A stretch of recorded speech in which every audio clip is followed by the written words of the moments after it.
Really proud of the effort today. I call it a bounce back game. Although I don't think either of the two losses that we had were necessarily bad losses. I think they were against two really, really good teams. Teams are going to make some noise here the rest of the season. But I think we still felt as a program that we kind of missed an opportunity. Whether at North Carolina, but I think especially Elon to build the lead that we did against a team that's very, very good. On their home floor in a place that's tough to play. It left a bad taste. No pun intended going into Thanksgiving there, but. Really proud of the way that we bounced back. I think we had kind of been looking for that signature win, and Drexel may be mid-major in name, but they just beat Syracuse. They beat Penn State by 25. That was a very, very good team, and no disrespect to anybody out there, but that might just be the most complete and best team that we've played this year. And we shot the ball really well, and I've kind of been saying to.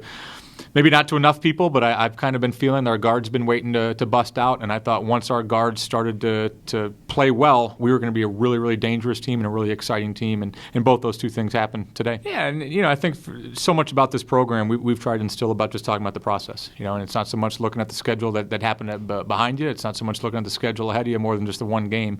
But yeah, I think as a coach, and especially now that you have some time to take a breath after the game, yeah, it's a pretty daunting schedule that we put ahead of these guys right now. I think it's like six teams in a row that have kind of been whether WNIT teams or NCAA teams, and that's not even counting North Carolina, who's one of the best programs in women's basketball history. Rutgers is one of the best programs in NCAA women's history.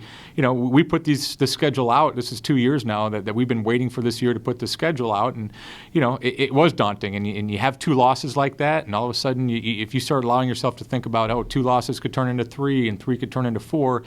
That's when trouble happens. So I was really proud of the focus that we had in just this one game today. We knew this was a big one, and we knew this was a chance to make a statement, and I thought our players did that today. Yeah, I kind of found my rhythm after the first couple threes I took, but it's definitely just once I get comfortable, I'm feeling really good out there, and my teammates were definitely the reason I was comfortable today. I know after I made the first 3, Megan McGurk made a point to come over to me and tell me, let's go, Kate, tonight's your night. So, yeah, we knew, we had a good scout.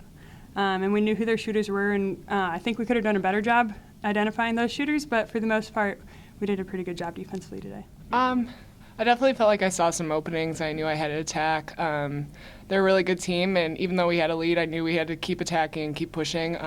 So I was lucky that they kept falling. I felt like I was comfortable in the game because I hit my first couple of shots, so I felt like I could keep attacking, and I thought it worked out.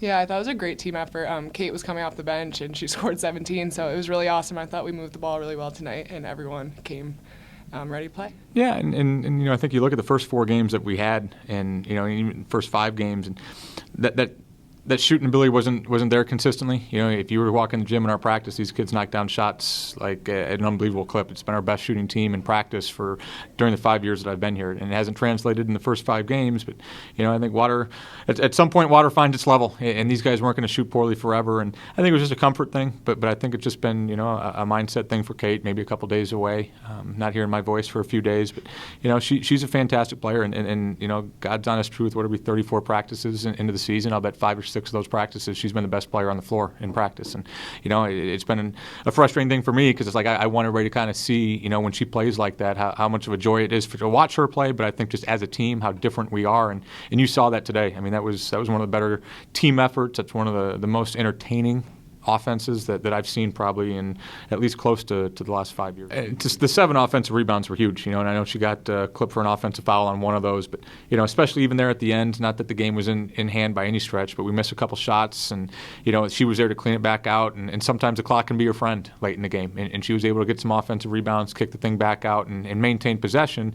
They were starting to feel it there at the end, and I thought Debs did a really nice job on 33. Curran's a fantastic player, and maybe a tough matchup for Sue. We switched that thing up, and I feel like that's happened a few times this year. Somebody gets hot, and you kind of put the cooler on her, and Debs was fantastic stopping her. But yeah, I think the way that we cleaned it up and the way that Sue cleaned it up on both ends was huge for us. Yeah, and that's again, it's hard to really wrap your head around what that means, but I think we could probably start throwing a few different things in there about how many kids have that sort of numbers and have the assists that they have to be locked up on their team's best player.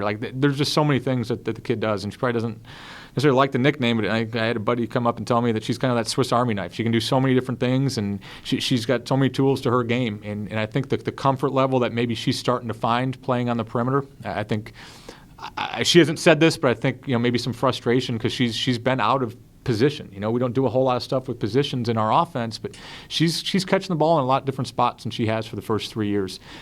I think we as coaches have kind of looked further down the road to say this could be a really, really dangerous thing if we can get her out at those spots. And she hasn't said boo once. She sees Slagus having big games. She sees Sue having big games at those positions. And it's never been hey, why is that not me getting those sort of things? And we'll get her back into those spots. But I think if we as a team can get her playing at all different spots of the floor, that is just an unbelievably nightmare of a matchup for anybody in our league. And I think it's as long as she's comfortable out there and she gets more and more comfortable, this is going to be a dangerous team down the road.